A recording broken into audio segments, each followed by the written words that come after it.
Hello दोस्तों, welcome to only IAS. Start करते हैं इस वीक के इकोनॉमी के कुछ इंपॉर्टेंट करंट अफेयर्स के डिस्कशन को। देखिए, एक जो टॉपिक इस वीक थोड़ा न्यूज़ में रहा दैट वाज रिगार्डिंग कि बैंकिंग सिस्टम की जो लिक्विडिटी है ना वो डेफिसिट मोड में चली गई है। अब इस चीज़ को समझना ज़रूरी है कि आखिर डेफिसिट मोड है क्या जब हम लिक्विडिटी की बात करते हैं इन द बैंकिंग सिस्टम। तो देखो, सबसे पहले मैं थोड़ा सा आपको ना डेटा बता देता हूँ इसके रिगार्डिंग कि क्या आखिर नया डेटा क्या है। तो डेटा ये बोल रहा है कि भैया मई 2019 के बाद पहली बार ऐसा हुआ है कि बैंकिंग सिस्टम की लिक्विडिटी डेफिसिट मोड में है। यानी कि अप्रॉक्सीमेटली ना 40 महीने हो गए हैं। 40 महीने के बाद हमें पहला ऐसा इंस्टेंस देखने को मिला है जब बैंकिंग सिस्टम की लिक्विडिटी डेफिसिट मोड में गई है। अब इसको अगर थोड़ा कंपेयर करें पिछले साल से, जैसे नवंबर 2021 में, तो ये सरप्लस था कितना, नियरली 8 लाख करोड़ का। उसके पहले भी सिमिलर टाइम्स ऐसे ही हमें सरप्लस देखने को मिला है। अब सरप्लस का मतलब तो आप जानते हो, ठीक है। सरप्लस का मतलब होता है ज़्यादा, डेफिसिट का मतलब होता है कम। हम लोग पढ़ते रहते हैं फिस्कल डेफिसिट इंडिया में हो गया, इतना परसेंट हो गया, so on and so fourth. तो डेफिसिट का मीनिंग तो हमें पता है कि होता है कि कमी है किसी चीज़ की, पर यहाँ पर मीनिंग क्या है जब हम बात करते हैं कि बैंकिंग सिस्टम की लिक्विडिटी में डेफिसिट है, इसका मतलब क्या है। देखो, पहले मैं आपको थोड़ा सा लिक्विडिटी बता दूँ। पहले लिक्विडिटी समझ लेंगे। देखो, लिक्विडिटी क्या होता है, आप कितनी आसानी से किसी एसेट को कैश में कन्वर्ट कर लो। जैसे एग्जाम्पल से समझो, आपकी जेब में कुछ पैसे हैं, मान लो 1000 रुपये आपकी जेब में है। इसको कितनी आसानी से आप कैश में कन्वर्ट कर सकते हो, बहुत आसानी से। ये तो कैश ही है ना, इसको क्या कन्वर्ट करने की जरूरत। तो ये तो बहुत लिक्विड है, इट इज मोस्ट लिक्विड, ठीक है। उसी तरह से एग्जांपल समझो, जैसे आपका हो सकता है कि बैंक अकाउंट हो, मान लो आईसीआईसीआई बैंक में आपका अकाउंट है। अब यहां पर आपने 10,000 रुपये रखे हुए हैं बैंक में, ठीक है। अब अगर आपने वो पैसे निकलवाने हो तो कितनी आसानी से निकल जाएंगे, बिल्कुल आसानी से, ठीक है ना। अगर आपका ये सेविंग्स क्या कह लो, या डिमांड डिपॉजिट है एक तरह से, ठीक है, तो काफ़ी आसानी से निकल जाएंगे। सिंपली आपको क्या करना है, एटीएम पे जाना है और पैसे निकलवा लेने हैं। तो ये भी काफ़ी हद तक लिक्विड है, ठीक है। ऑब्वियसली इतना लिक्विड तो नहीं है, बट कंपेरेटिवली थोड़ा, मतलब ये भी काफ़ी लिक्विड है। ऑन द अदर हैंड, आपका हो सकता है एक घर हो, ठीक है, मान लो 20 लाख का घर है तो ये एसेट ही एक, पर क्या आप इसको आसानी से कैश में कन्वर्ट कर ले वो? The answer is no. आपको कोई बंदा ढूंढना पड़ेगा जो आपके घर को खरीद पाए, उसमें कई महीनों का टाइम लग सकता है। तो यहां पर क्या है, आप आसानी से अपने एसेट को कैश में कन्वर्ट नहीं कर सकते, ठीक है ना। तो ये जो होते हैं ना इस तरह के हाउसेज, रियल एस्टेट, ये सारी चीजें क्या होती हैं, ये कम लिक्विड होती हैं, ठीक है। तो लिक्विडिटी का सिंपल अर्थ क्या है, सिंपल अर्थ यही है कि कितनी आसानी से आप एक एसेट को कैश में कन्वर्ट कर सकते हो, that is known as what, liquidity, ठीक है जी। ठीक है, अब लिक्विडिटी समझ आ गया। अब आते हैं बैंकिंग सिस्टम की लिक्विडिटी पे। देखो, आप सभी जानते हो कि देखो, लिक्विडिटी तो हमने चलो समझ ली कि किस तरह से, एक तरह से कि रेडिली अवेलेबल कैश। अब बैंक्स के पास भी देखो कैश होगा, ठीक है। बैंक्स के अंदर भी आप जानते हो कैश होता है, और बैंक्स कमाते ही इस तरह से है कि एक तरह से लोगों से पैसा लिया, ठीक है, डिपॉजिटर से पैसा लिया एंड आगे उनको लेंड कर दिया फिर, ठीक है। बीच में आ जाते हैं बैंक्स, राइट। अब देखो, बैंक्स को अपनी नीड्स को पूरा करने के लिए बीच में आरबीआई से भी तो पैसा लेना पड़ता है। जैसे आप ये सारी चीजें जानते हो, रेपो रेट को। रेपो रेट के अंदर क्या होता है, रेपो रेट के अंदर यही होता है कि बैंक जो है वो आरबीआई से रेपो रेट के ऊपर लिक्विडिटी या फिर पैसा लेते हैं, ठीक है ना। ऑन द अदर हैंड, जब हम बात करते हैं रिवर्स रेपो रेट की, या फिर आजकल तो हम बात करते हैं ना स्टैंडिंग डिपॉजिट फैसिलिटी की, तो उसके बेसिस पे क्या होता है, बैंक क्या करता है, अपना एक्सेस पैसा आरबीआई के अंदर पार्क कर देते हैं। यही प्रोसेस होता है रेपो और रिवर्स रेपो का, ठीक है, या फिर स्टैंडिंग डिपॉजिट फैसिलिटी का, राइट। अब देखो, जब हम बात करते हैं डेफिसिट की, लिक्विडिटी डेफिसिट की, इसका मतलब पता क्या है, इसका मतलब बस इतना है कि जो बैंकिंग सिस्टम है, ये बैंक ने आरबीआई से बहुत सारा पैसा लिया हुआ है, समझ रहे हो। अगर सारा कुछ कैलकुलेशन करने के बाद हमें यह पता लगता है कि बैंकों ने आरबीआई से पैसा लिया हुआ है, एक तरह से बैंक क्या है, नेट बोरोअर। कहां से, net borrower from RBI under liquidity adjustment facility. इसको यही तो बोलते हैं जो हम रेपो हो गया, रिवर्स रेपो एसडीएफ को हम लिक्विडिटी एडजस्टमेंट फैसिलिटी ही तो बोलते हैं। तो इस फैसिलिटी के अंदर जब बैंक आरबीआई से पैसा लेते हैं, दे आर नेट बोरोअर्स, उस केस को क्या बोल देते हैं, तब हम बोल देते हैं there is a liquidity deficit. On the other hand, जब ये वाला केस होता है, कौन सा वाला केस, जब बैंक क्या होते हैं, एक तरह से बोल दो कि नेट लेंडर टू आरबीआई, जब उन्होंने आरबीआई को एक तरह से पैसा उधार दे रखा है या फिर अपना पैसा, एक्सेस पैसा आरबीआई के अंदर पार्क कर रखा है, तब उसको बोल देते हैं क्या, लिक्विडिटी सरप्लस। ठीक है ना, बस यही मीनिंग है लिक्विडिटी डेफिसिट और सरप्लस का। ये चाहो तो आप एक बार पढ़ लो, एग्जैक्ट वही चीज़ है जो मैंने आपको बताई। ठीक है ना, डेफिसिट के अंदर क्या, जो बैंकिंग सिस्टम एक नेट बोरोर हो जाता है। ऑन द अदर हैंड जब हम बात करते हैं लिक्विडिटी सरप्लस की, तो बैंकिंग सिस्टम क्या है, एक तरह का नेट लेंडर होता है। अब अभी की क्या सिचुएशन है, अभी की आपने सिचुएशन देखा कि भैया अभी डेफिसिट है। डेफिसिट का मतलब बैंकों ने एक तरह से क्या कर रखा है, नेट बोरो कर रखा है आरबीआई से। अब इसका मीनिंग कहीं ना कहीं ये नहीं हुआ कि बैंकों के पास पैसा कम है, इसी वजह से तो बोरो करने की जरूरत पड़ रही है आरबीआई से। The answer is yes. अब इसके पीछे के ना बहुत सारे रीजंस हो सकते हैं।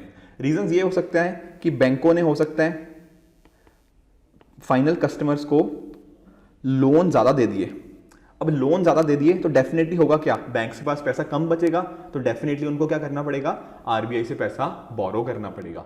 तो ये एक रीज़न है। इसके अलावा देखो और भी रीजंस दिए गए हैं, जैसे एडवांस टैक्स पेमेंट।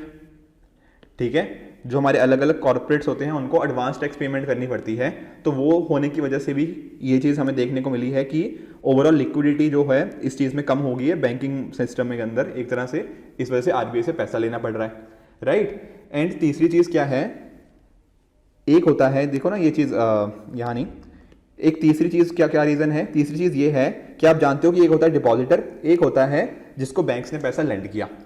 अब जो हमारा यहाँ से यहाँ पैसा आ रहा है ना, और जितना बैंक्स इसको दे रहे हैं, ये वाला पैसा बहुत तेजी से बढ़ रहा है, बैंक्स मतलब बहुत तेजी से लैंड कर रहे हैं, पर डिपॉजिटर जो बैंक के पास लेके आ रहे हैं वो कम तेजी के साथ हैं। दोनों बढ़ जरूर रहे हैं, पर जितना पैसा डिपॉजिटर बैंक्स के अंदर डिपॉजिट कर रहा है वो कम तेजी से बढ़ रहा है, और जो बैंक जितना लैंड कर रहे हैं वो ज्यादा तेजी से बढ़ रहा है। इस वजह से दोनों के बीच में ना थोड़ा सा मिसमैच है। इन्हीं सभी वजह से हुआ क्या है, बैंकिंग सिस्टम के लिक्विडिटी में ये चेंजेस हमें देखने को मिले हैं। जहां पर हम क्या थे, पहले बैंकिंग सिस्टम में लिक्विडिटी सरप्लस में थी, अब वो डेफिसिट में आ गई है। देखो मेजरली जो यूपीएससी क्वेश्चन पूछेगा हमें इसी एस्पेक्ट के रिगार्डिंग पूछेगा कि सरप्लस का मीनिंग क्या होता है या फिर डेफिसिट का मीनिंग क्या होता है। एक क्वेश्चन आपके दिमाग में और आ सकता है, व्हाट इज दैट, कि सर अगर ये सरप्लस हो भी, सॉरी डेफिसिट हो भी गया तो मुझे क्या फर्क पड़ रहा है, हम तो आम आदमी हैं, अब आम आदमी को क्या फर्क पड़ रहा है, ये सोचो जरा। अब फर्क ये पड़ रहा है, आप देखो ये हमारा बैंक है, ठीक है, ये हम मान लो कस्टमर्स हैं जो लोन लेना चाहते हैं, ठीक है, जो लोन लेना चाहते हैं, मैं लोन लेने गया हूं बैंक के पास। अब आप एक चीज रियलाइज कर रहे हो, बैंक के पास क्या हुआ, बैंक के पास पैसा, मनी कितना रह गया, कम रह गया।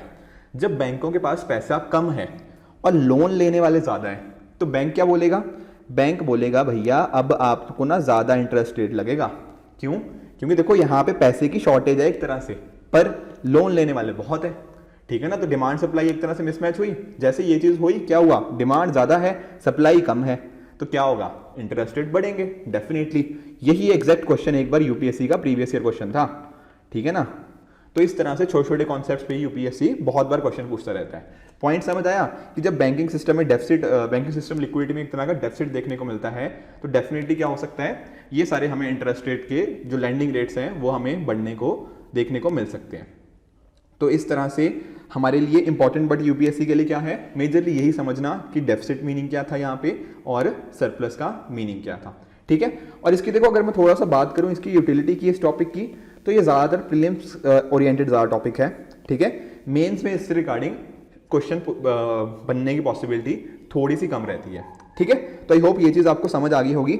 इसके साथ साथ देखो बहुत सारे लोग मेरे से पूछ भी रहे थे कि सर प्रीलिम्स की तैयारी कैसे कर सकते हैं, या फिर प्रीलिम्स के लिए कुछ ऐसा चीज़ हो जहाँ पे ना पूरा होलिस्टिकली हम प्रीलिम्स को प्रिपेयर कर पाएँ।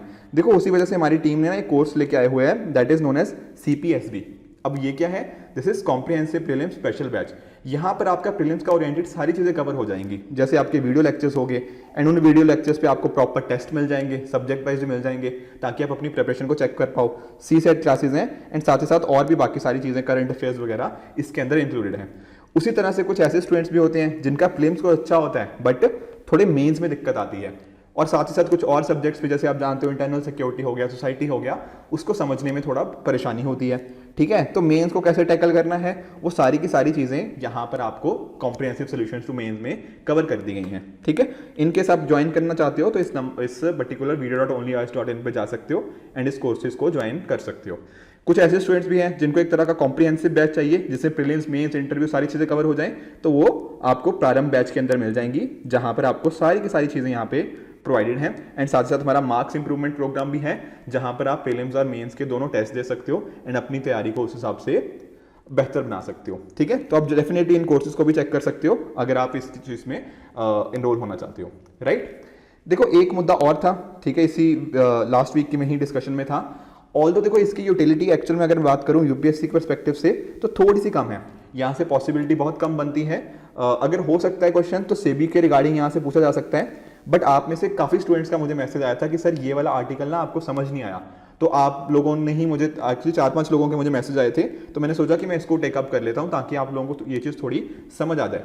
देखो अभी इसको समझने की कोशिश करते हैं कि भैया ये नए अकाउंट सेटलमेंट सिस्टम आखिर है क्या जो 1 अक्टूबर से आ रहा है, और एक्चुअल में ना इसका काफ़ी एक तरह से कह लो कि मार्केट में हो हल्ला सा चल रहा है कि जो अलग अलग हमारे ब्रोकर्स होते हैं उन लोगों ने काफ़ी इसके रिगार्डिंग काफ़ी क्वेश्चन कर रहे हैं कि ऐसा क्यों किया जा रहा है। देखो मैं इसको समझाने की कोशिश करता हूँ कि आखिर ये नई चीज़ है क्या। पहली बात तो आप जानते हो ये चीज़ हम डील कर रहे हैं स्टॉक्स के साथ या इसके रिगार्डिंग जो भी, ठीक है ना, ट्रेडिंग हो गया, ये सारी चीज़ों के ऊपर डील कर रहे हैं। और ये सारी चीज़ों का रेगुलेटर कौन है? Securities and exchange board of India, that is SEBI. अब सेबी ने क्या किया है, कुछ रूल्स चेंज किए हैं रिगार्डिंग द सेटलमेंट, वो समझते हैं क्या है।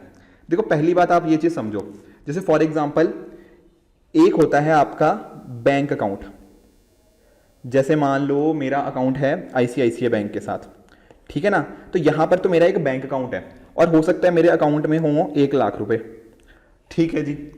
उसी तरह से आपको अगर मान लो आपके शेयर्स में आपको इन्वेस्ट करना है, आपने कुछ और फ्यूचर्स, ऑप्शंस, इन चीज़ों में कहीं ना कहीं आप चाहते हो ट्रेडिंग करना, तो उसके लिए आपको क्या करना पड़ता है, अपना एक अकाउंट खुलवाना पड़ता है। उसको क्या बोलते हैं, डीमैट अकाउंट आपको खुलवाना पड़ता है। अब ये डीमैट अकाउंट के लिए अलग अलग हमारे पास ब्रोकर्स हैं, ठीक है। जैसे फॉर एग्जांपल आप लोगों ने जीरोधा का नाम सुना होगा, ठीक है, ग्रो का नाम सुना होगा, या इवन जैसे ये पेटीएम मनी का स्क्रीनशॉट है, पेटीएम मनी के बारे में सुना होगा, ठीक है। इस तरह से और भी एंजल वन वगैरह बहुत सारे इस तरह से हमारे पास ब्रोकर्स होते हैं। तो ये ब्रोकर्स क्या करते हैं, यहाँ पर हम एक तरह का डीमैट अकाउंट यहाँ पे खुलवा लेते हैं। एक तो देखो मेरा बैंक अकाउंट है जो आईसीआईसीआई के साथ है, एक मैंने ये शेयर्स वगैरह को ट्रेड करने के लिए, शेयर्स वगैरह में इन्वेस्ट करने के लिए मैंने एक डीमैट अकाउंट खुलवा दिया। पर भैया इस डीमैट अकाउंट में तो पैसे नहीं है ना, इसमें पैसा कहां से आएगा? इसमें पैसा आएगा जब आप आईसीआईसीआई बैंक को ना इसके साथ एक क्या कर दोगे, लिंक कर दोगे। आपने अब कर दिया लिंक, ठीक है। आप क्या सोचते हो कि भैया अच्छा 1 लाख रुपया है, मैं क्या करना चाहता हूं, मैं एक काम करता हूं, मैं 20,000 रुपये मान लो इस डीमैट अकाउंट में डाल लेता हूं। तो जैसे यहां पे 500 रुपया दिखा रहा है ना बैलेंस, यहां आ जाएगा कितना, 20,000 रुपये। आपके अकाउंट में से 20,000 कट जाएंगे, यहाँ रह जाएंगे कितने, 80,000, और यहाँ पर कितने आ जाएंगे, 20,000 रुपये आपने अपने डीमैट अकाउंट में डाल दिए, जो यहाँ पर शो होएगा इन सभी चीज़ों में, ठीक है। अब होता पता क्या है, अब मान लो एग्जाम्पल समझो, ये 20,000 में से हो सकता है आपने 5,000 रुपये के तो शेयर्स खरीद लिए, मान लो रिलायंस के शेयर्स खरीद लिए, ठीक है। तो बचे कितने रह गए, बचे रह गए आपके पास अब 15,000। ये 20,000 अब कट जाएगा, इसमें से 5,000 के शेयर्स ले लिए, 15,000 रह जाएंगे। अब ये 15,000 ना ऐसे खाली पड़े हुए हैं, आपने कहीं इसको डाला नहीं, ये 5,000 पे तो डाल दिया आपने, इसके अलावा जो बाकी 15,000 थे ये आपने आपके बस अकाउंट में पड़े हुए हैं, आपने कहीं इनको इन्वेस्ट नहीं करा। अब देखो जो करंट सेबी के रूल्स पता क्या बोलते हैं, करंट सेबी के रूल्स ये बोलते हैं कि जितना भी ये पैसा यहाँ पे पड़ा हुआ है, ये जो टोटल बैलेंस यहाँ पे शो हो रहा है, ये सभी को क्या करना है, ये जो पैसे हैं ये वापस आपके अकाउंट में क्रेडिट करने हैं, ठीक है ना। जैसे फॉर एग्जांपल मान लो इनको बोल दिया कि हर 3 महीने में कभी भी, हर 3 महीने में मान लो एग्जांपल समझो, हर 3 महीने में मान लो कभी भी ये चीज़ कर सकते हैं कि 15,000 रुपये आपने वापस इनके अकाउंट में डाल दिए, तब फिर अचानक से ये चीज़ हो जाएगी जीरो। अब ऐसा सेबी क्यों करता है, देखो ऐसा सेबी इसलिए करता है कि कहीं ना कहीं ये जो 15,000 रुपये यहाँ पे डाले हुए हैं इस बंदे ने, इसका कोई गलत इस्तेमाल ना हो जाए, या फिर ये ब्रोकर्स वगैरह इसको कुछ गलत तरह से यूज़ ना कर लें। इस वजह से हर 3 महीने के अंदर कोई भी एक रैंडम डेट के ऊपर ये चीज़ करी जा सकती है इनके द्वारा, ठीक है। बट क्रेडिट करना जरूरी होता है उनके अकाउंट में, ठीक है। अभी तक ये चीज़ थी, पर अभी जो नए सेटलमेंट की बात आ रही है ना, उसके अंदर ये चीज़ है कि आपको एक ना, ये ऐसा नहीं है कि 3 महीने में कभी भी कर दो, नहीं, आपको एक फिक्स्ड डेट दे दी जाएगी। जैसे मान लो मान लो कि हर तीसरे महीने का पहला फ्राइडे, जैसे नेक्स्ट अब पहले तीसरे महीने का पहला फ्राइडे 7 अक्टूबर को आ रहा है, ठीक है। तो यहाँ पर क्या करना होगा, यहाँ पर 7 अक्टूबर को जीरोधा के जितने भी कस्टमर्स हैं, जितने भी इनके क्लाइंट्स हैं, उनको क्या करना पड़ेगा, ये पैसा क्रेडिट करना पड़ेगा। तो 7 अक्टूबर को क्या होगा, ये सभी का बैलेंस जो जितना भी था ना 15,000 वो जीरो हो जाएगा और आपके बैंक अकाउंट में 15,000 आ जाएंगे। अब यहां पर इन सभी को बड़ी दिक्कत हो रही है।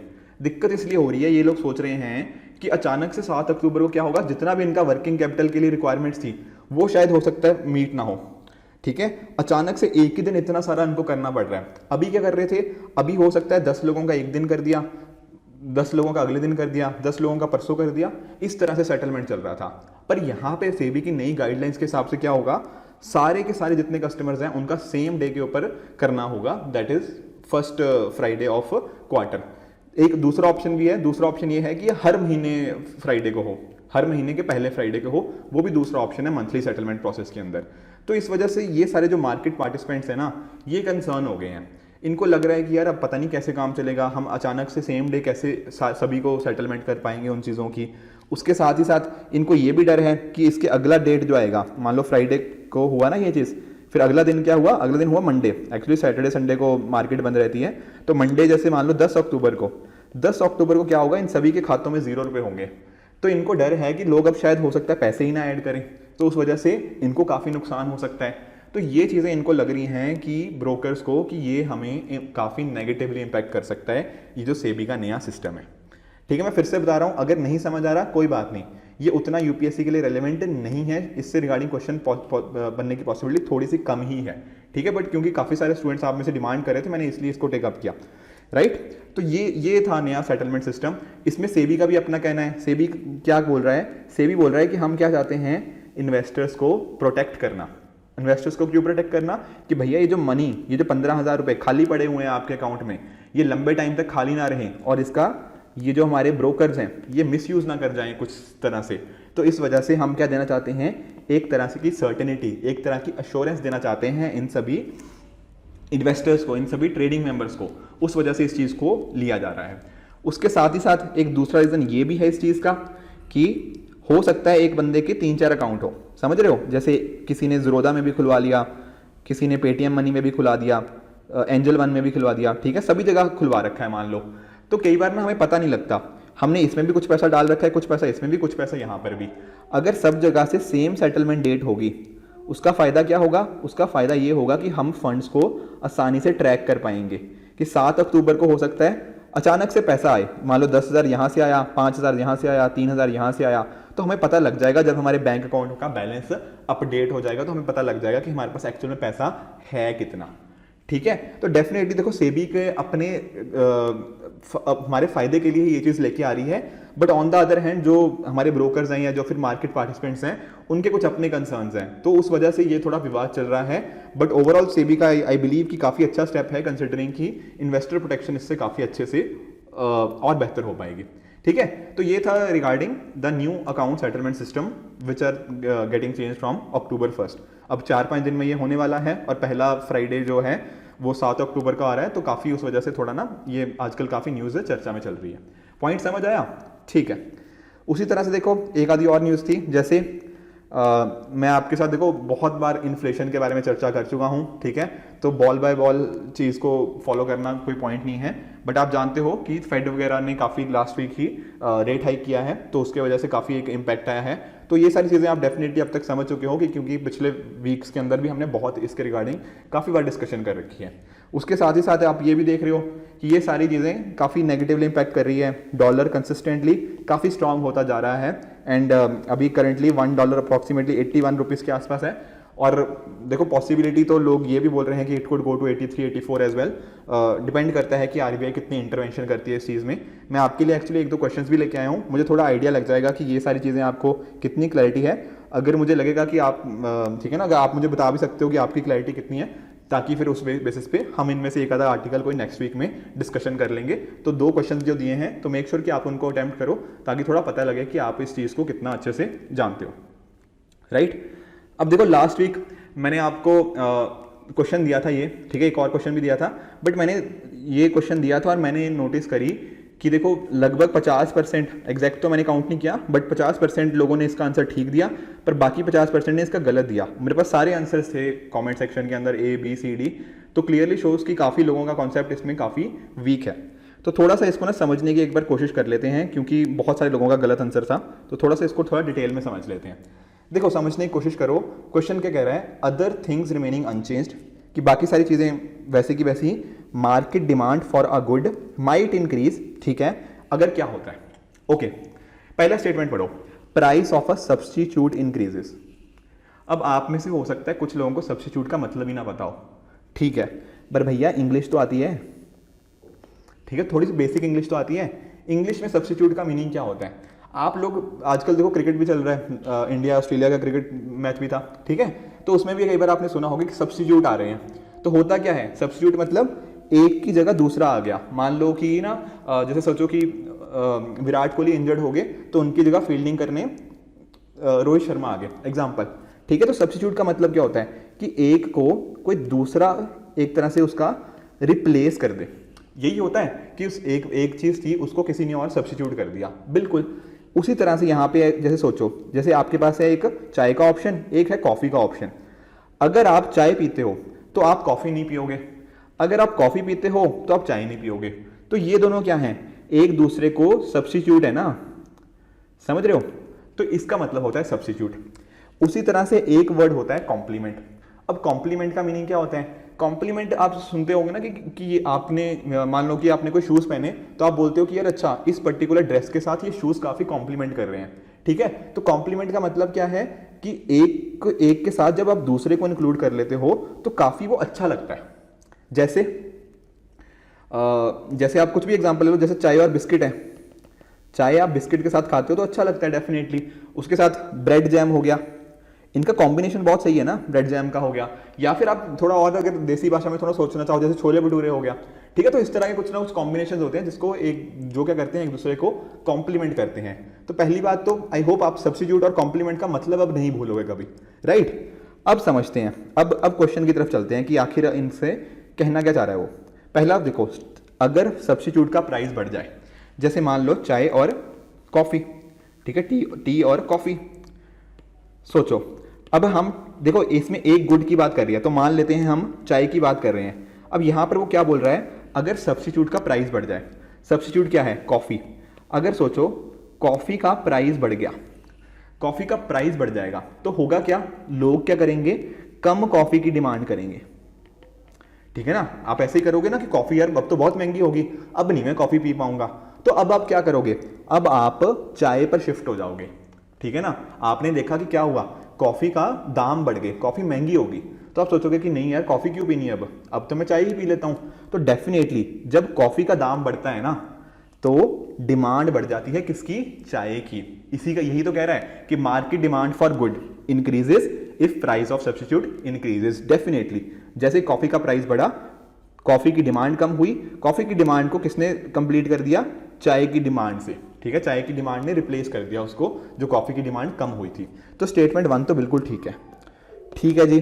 चलते हैं सेकंड स्टेटमेंट की तरफ। सेकंड स्टेटमेंट क्या बोल रही है, price of its complement increases. अब इसका मतलब क्या था, यहाँ कॉम्प्लीमेंट का मीनिंग था जैसे चाय और बिस्किट या चाय और पकौड़ा, एनीथिंग यू कैन टेक, ठीक है। जैसे टी और बिस्किट ही ले लेते हैं। अब यहाँ पे सोचो, अगर बिस्किट का क्या बढ़ गया, दाम बढ़ गए, बिस्किट के प्राइस बढ़ गए, तो क्या होगा, लोग बोलेंगे कि यार बिस्किट तो महंगे हो गए, अब हम बिस्किट नहीं खरीद पाएंगे, ठीक है, बिस्किट हम नहीं खाएंगे। अब अगर आप बिस्किट नहीं खाओगे तो हो सकता है साथ में आप चाय भी ना पियो, ठीक है ना, क्योंकि इनका आपस में कॉम्प्लीमेंट है, दोनों साथ में जाते हैं।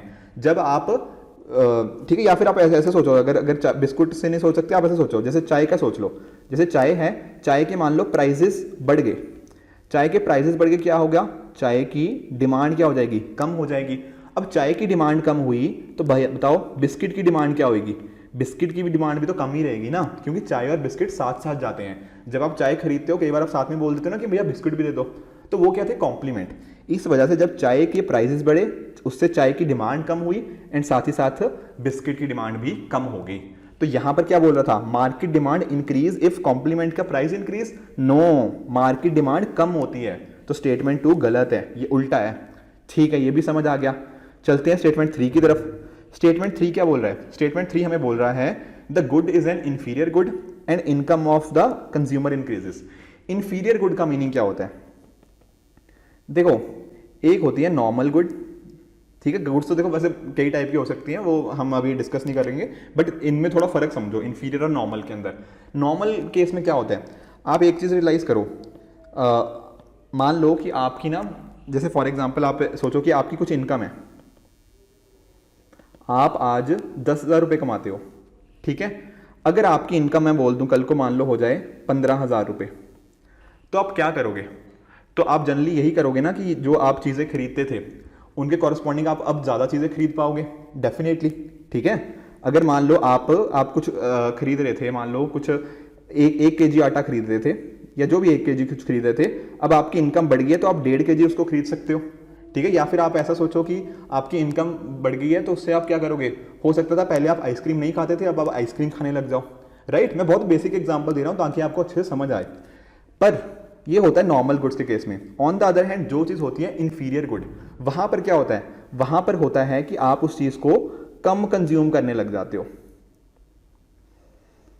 जैसे सोचो, मान लो आप अभी आज आपकी मान लो आज आपकी इनकम है 10,000 रुपये, ठीक है।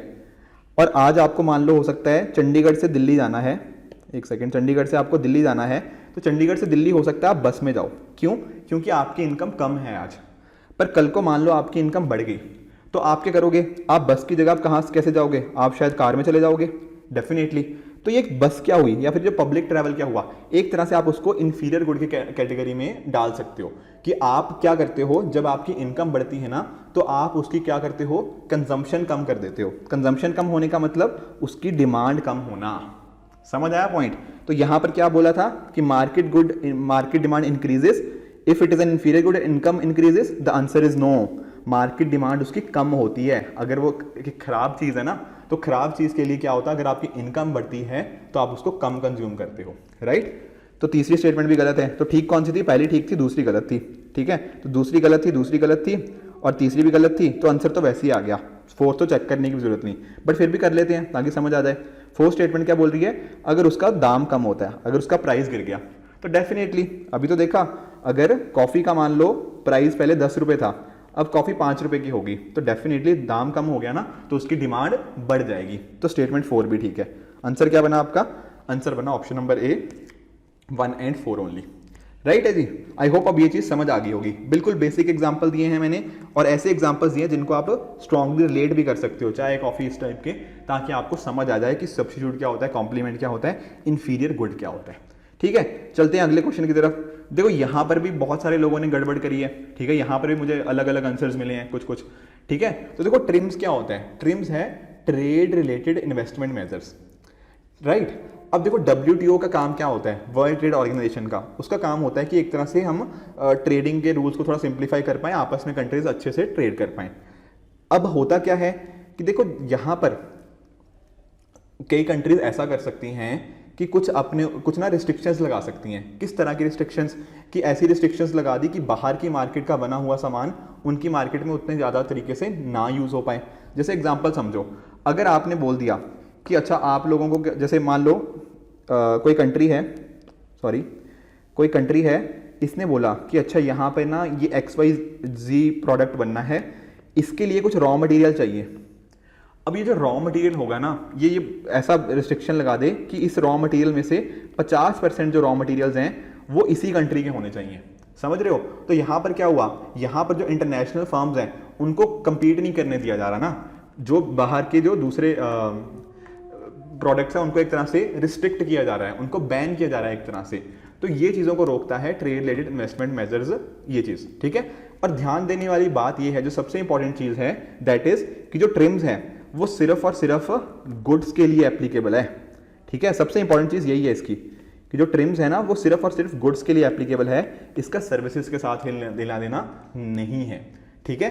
ये इंश्योर करता है कि जो कुछ ऐसे मेजर्स होते हैं जो कहीं ना कहीं या तो ट्रेड रिस्ट्रिक्टिव होते हैं या फिर ट्रेड डिस्टॉर्टिंग होते हैं in the category of goods, उनको ये रिस्ट्रिक्ट करता है। तो अगर सिर्फ आपको इतना भी पता होता ना कि यहाँ पर सिर्फ गुड्स की बात होती है, सर्विसेज की बात नहीं होती, आप आसानी से इस क्वेश्चन को कर जाते। क्यों? क्योंकि जैसे आपने सेकंड को गलत किया, जैसे ही आपको पता था कि हाँ ये सिर्फ गुड्स के लिए होता है, आप सेकंड को गलत करोगे, आपके पास डायरेक्टली आंसर आ गया option number C 1 and 3 only. तो यूपीएससी में देखो कुछ क्वेश्चन ऐसे डेफिनेटली आपको मिल जाते हैं जो शायद देखने में टफ लगते हो सकता है आपने ट्रिम्स के बारे में बहुत ज़्यादा ना पढ़ा हो डिटेल में, ठीक है, पर यूपीएससी शायद उतना चेक ही नहीं कर रहा, वो बस इतना देखना चाह रहे हैं कि क्या आपने उसका बेसिक चीज़ें थी वो पढ़ी। जैसे फॉर एग्जांपल इस केस में सिर्फ शायद पहली लाइन ही आप ये पढ़ते हो कि ट्रिम सिर्फ गुड्स के लिए एप्लीकेबल होता है, अगर उतना ही पता होता उससे आंसर आ जाता, ठीक है। तो ये कुछ छोटी छोटी टेक्निक्स होती हैं जो आपकी डेफिनेटली आनी चाहिए, राइट। तो आई होप ये चीज़ भी आप क्लैरिटी आपको मिल गई होगी। अब देखो जो मैं क्वेश्चन आपको बात कर रहा था, ये 2019 में क्वेश्चन आया था, कोशिश करना है इसको अटेम्प्ट करने की। वो जो हमने देखा था ना आर्टिकल की $1 इक्वल टू 81 हो गया, ठीक है, तो उसके बेसिस पे ही मैंने ये सिमिलर क्वेश्चन उसके रिगार्डिंग निकाला है। तो 2019 का ये क्वेश्चन था, इसको एक बार ट्राई करना अटेम्प्ट करने की, और साथ ही साथ ये 2021 का ये क्वेश्चन, इसका भी मुझे बताना है कि आपको क्या लग रहा है इसका आंसर, ठीक है।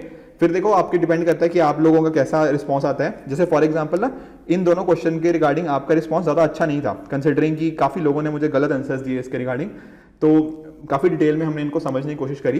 तो यहाँ पर भी देखते हैं कि आपके रिगार्डिंग कितना कॉन्सेप्ट क्लैरिटी है आपकी चीज़ों के रिगार्डिंग, तो उसके बेसिस पे फिर नेक्स्ट सेक्शन में क्या करेंगे, हम इसको और फर्दर डिस्कस कर लेंगे, ठीक है। तो friend, this it for this video, keep working hard, good bye and good luck.